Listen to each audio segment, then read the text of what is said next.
And to complete the most significant news for this day, Y News continues. Here are the top stories. President Rodrigo Duterte tells disaster officials to stay in constant communication with each other during the height of Typhoon Ompong's onslaught. During the command conference with weather and disaster agencies at the Camp Aguinaldo earlier, Duterte suggested the use of one dedicated radio line for all government agencies for the military and police for central communications, as cellular networks can break down during disasters. The president also directs concerned agencies and local government units to be at their highest level of readiness and ensure swift distribution of relief assistance to those who will be affected by the dangerous storm. Duterte also designated Presidential Advisor on Political Affairs Francis Tolentino as his conduit for preparations and disaster response on Typhoon Ompong. Meanwhile, Typhoon Ompong maintains its strength as it continues to head closer to the country. Pag-asa reports that Ompong was last spotted east of Vira, Catanduanes and is still packing maximum winds of 205 kilometers per hour with gustiness of up to 255 kilometers per hour. It travels west-northwest at the speed of 25 kilometers per hour. Typhoon Ompong is forecasted to make a landfall in Cagayan, Isabela areas on Saturday morning. Pag-asa has hoisted signal number 1 over Batanes, Cagayan including Babuyan Group of Islands, and several areas in Cordillera including Apayao, Abra, Kalinga, and Mountain Province, Ifugao, Benguet, as well as Isabela, Pangasinan, La Union, Ilocos Norte, Ilocos Sur, Quirino, Nueva Vizcaya, Aurora, Pampanga, Bataan, and Zambales. Signal number 1 is also up in Metro Manila, Cavite, Batangas, Laguna, Tarlac, Nueva Ecija, Bulacan, Rizal, Quezon including Polillo Island, Northern Occidental Mindoro, Oriental Mindoro, Masbate, Camarines Norte, Camarines Sur, Catanduanes, Albay, Sorsogon, Burias, Ticao Island, and Northern Samar. Pag-asa says these areas will experience rains and gusty winds within 36 hours. Typhoon Ompong will also enhance the southwest monsoon on Friday, which will bring moderate to heavy rains over Palawan, Zamboanga Peninsula, and Visayas until Saturday. Small sea crafts are also advised not to venture out in seaboards of areas under signal number 1, as well as in seaboards of northern Luzon, eastern Visayas, and Mindanao. Hurricane Florence weakens as it creeps closer to North Carolina, but the impact of the immense storm will still be devastating for millions of people. Florence, now a Category 2 hurricane, is forecast to unleash storm surge, flooding, rains, and damaging winds in the Carolinas beginning Thursday. The storm is expected to slowly move at 17 miles per hour, battering much of the U.S. coast for days. Though Florence is no longer considered a major hurricane, its reach has expanded, threatening residents in Georgia, Virginia, and Maryland.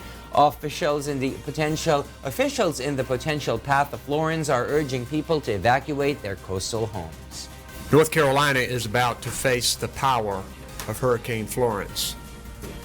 The time to prepare is almost over. North Carolina, my message is clear. Disaster is at the doorstep and is coming in. The Department of Foreign Affairs is also communicating with Filipino communities in the United States, advising them to prepare for the onslaught of Florence. In other news, the members of House Makabayan Bloc are calling on President Rodrigo Duterte to declare a price control to tame the country's inflation instead of issuing an order to simplify the food importation process. The lawmakers say the plan to shorten the importation process might have a negative impact to the livelihood of local farmers and will possibly result to higher prices of goods given the current peso-dollar exchange rate.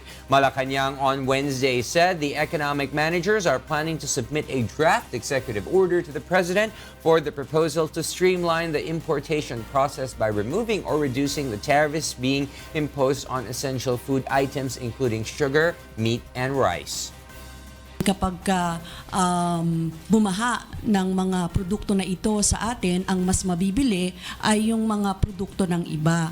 Kaya po ito ay pagtatanggal sa kakayanan ng mga producers natin dito sa bansa na makinabang doon sa matagal na nilang dapat na pinapakinabangan. malinaw po doon na kapag merong unreasonable spike ng mga prices of commodities and services o goods and commodities, maaari po yung batayan para mag-issue ang Pangulo ng price ceiling and price control na hindi na po kailangan magkaroon ng declaration of a state of emergency. President Duterte has earlier assured that his economic managers are now working to curb the inflation. The Bureau of Quarantine has completed the fumigation process on more than 130,000 sacks of weevil-infested imported rice at Boton Pier at the Subic Freeport Zone in Zambales. This means that the imported rice can now be delivered to local markets as the agency declared them safe for consumption.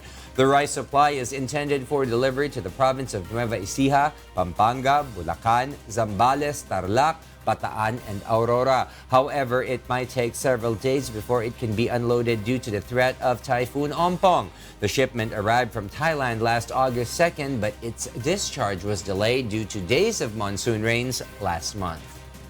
Everything is cleared according to NFA Zambales manager na kausap namin, na kumusta namin sila. Sa ngayon, hindi sila binigyan ng pagkakataon para mag-diskarga, mag-unload kasi baka hindi natin masabi kahit maganda ang panahon ngayon, pwede itong basta-basta kukulimlim na lang at magbibigay ng malakas na ulan, maapektuhan yung kanilang pagdiskarga.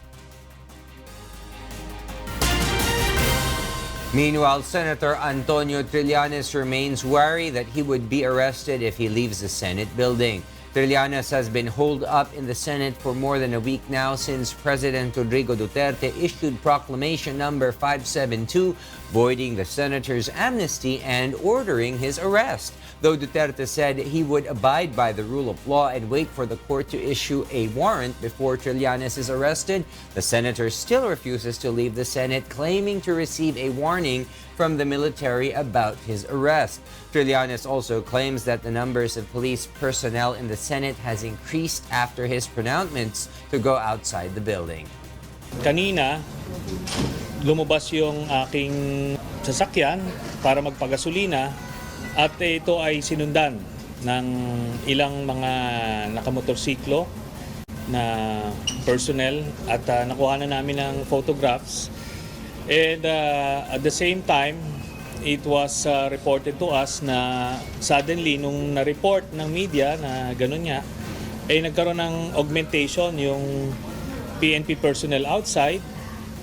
At ang intention daw is paglabas ko ay they will stop me from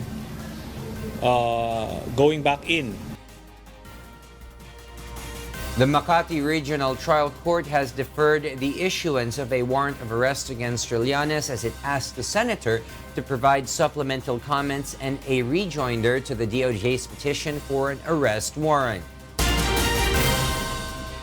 Meanwhile, they may be far from their land, but the Brazilian community in the Philippines still happily celebrated their National Day. Robbie Di Guzman tells us why.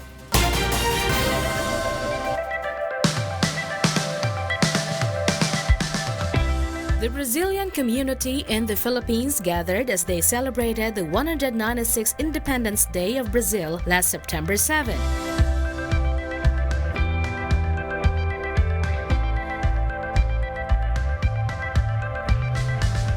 Ambassadors of the Latin American countries and a foreign affairs official of the Philippines attended the event, where Brazilian ambassador to the Philippines, Rodrigo do Amaral Souza, boasted of the strong relations between Brazil and the Philippines. He said the two countries are united by common values and historical ties despite their geographical distance. The ambassador added that the Philippines and Brazil can go farther in terms of economic growth. There is a great potential still to be explored for the expansion of our trade relations. Ambassador Amaral also proudly shared the growing number of Brazilians visiting the country and invited Filipinos as well to go to Brazil.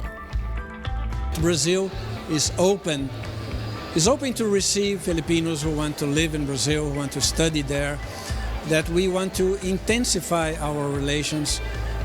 We are glad to say that last year more than 6,000 Brazilians came to the Philippines. as tourists. Robbie de Guzman, UNTV News and Rescue.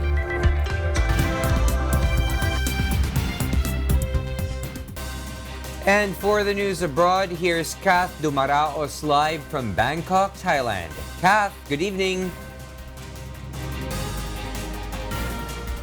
Good evening, William. Myanmar Aung San Suu Kyi stands by the verdict to imprison two Reuters journalists despite international condemnation. This report explains why. Myanmar State Councillor Aung Suu Kyi breaks her silence on the issue of jailing two Reuters journalists on Thursday while attending an international economics conference in Vietnam. She insists Wallon and Kyaw Soe Oo had broken the law. What I want to know is whether they feel that there has been a miscarriage of justice. The case has been held in open court, and all the hearings have been open to everybody who wished to go and attend them. And I wonder whether very many people have actually read the summary of the judgment, which had nothing to do with a freedom of expression at all. Suu Kyi says the two had every right to appeal the judgment and to point out why the judgment was wrong. The two were sentenced for possession of police documents while investigating the killing of Rohingya Muslims. Suu Kyi also says the army crackdown against the Rohingya could in hindsight have been handled differently. There are, of course, ways in which we, with hindsight, might think that the situation could have been handled better. But we believe that for the sake of long-term stability and security, we have to be fair to all sides. The rule of law must apply to everybody. We cannot choose and pick whom should be protected by the rule of law. The Nobel Peace Prize laureate had been under intense pressure to comment on both the Rohingya crisis and more recently the journalists. This week, a UN rights body accused Myanmar of waging a campaign against journalists. Kat Dumaraos, UNTV News and Rescue.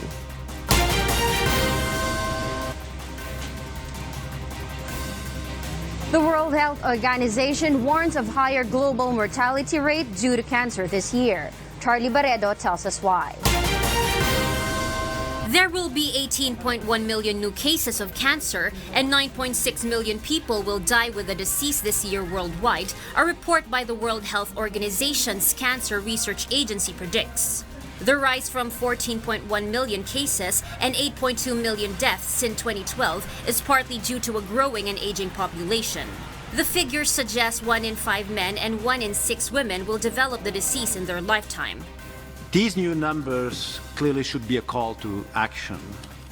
They confirm that the world faces a growing public health crisis called cancer.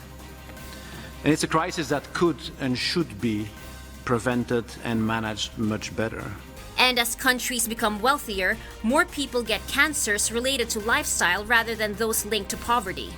The International Agency for Research on Cancer provides regular snapshots of the scale of cancer around the world, looking closely at 36 different cancers in 185 countries. I think one of the most dramatic changes, if you think about introduction of new risk factors where the exposure has really changed, it relates to body mass index, to obesity, and to reduced physical activity. I mean, these exposures, as well as a sort of link to an unhealthy diet, have probably been the things that have been superimposed on the demographic changes very strongly. Researchers say that while ways of measuring and collecting cancer data have improved over the years, the overall trend is that cancer rates and deaths have risen year on year. The latest report suggests lung cancer, female breast cancer, and bowel cancer are responsible for a third of all cancer cases and deaths worldwide. Charlie Barredo, UNTV News and Rescue, Philippines.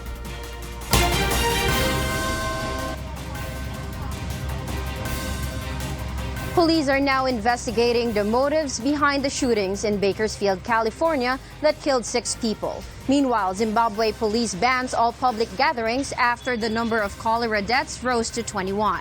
Beverly Saison tells us why. In USA, 6 people have been killed in linked shootings in the city of Bakersfield in California. Police say a man and his wife drove to a trucking business in the city where the man shot dead 2 men and his wife. The man then drove to another residence where he shot dead 2 more people. After hijacking a vehicle with a woman and child in it, the man was then confronted by a deputy and shot himself dead. Police are still investigating the motives behind the killings.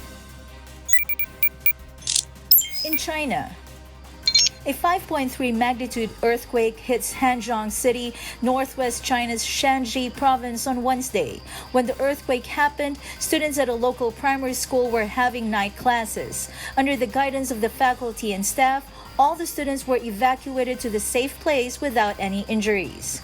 The earthquake was also felt in Xi'an, the capital of Shanxi province, and other cities in neighboring province Sichuan. The earthquake was felt in many sections in 4 nearby railway lines. To ensure the normal operation of the railway, the emergency plan was conducted and many professional workers were sent to check the equipment. And in Zimbabwe, Zimbabwe's police on Wednesday issued a ban on all public gatherings to control the spread of cholera, which has killed 21 people in the capital of Harare. The move comes a day after the government declared an emergency following the outbreak of the disease. In a statement, the National Police spokeswoman Charity Charamba urged members of the public to take heed of the ban as it would assist in alleviating the spread of cholera, but did not say how long the ban would last. Beverly Saison, UNTV News and Rescue.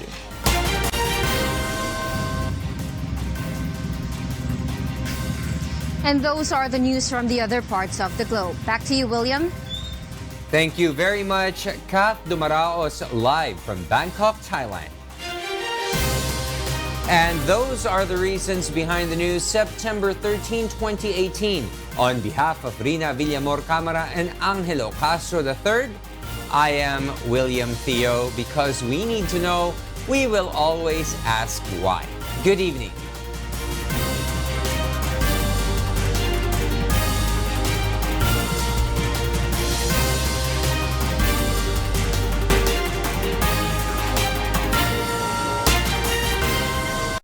UNTV, your public service channel.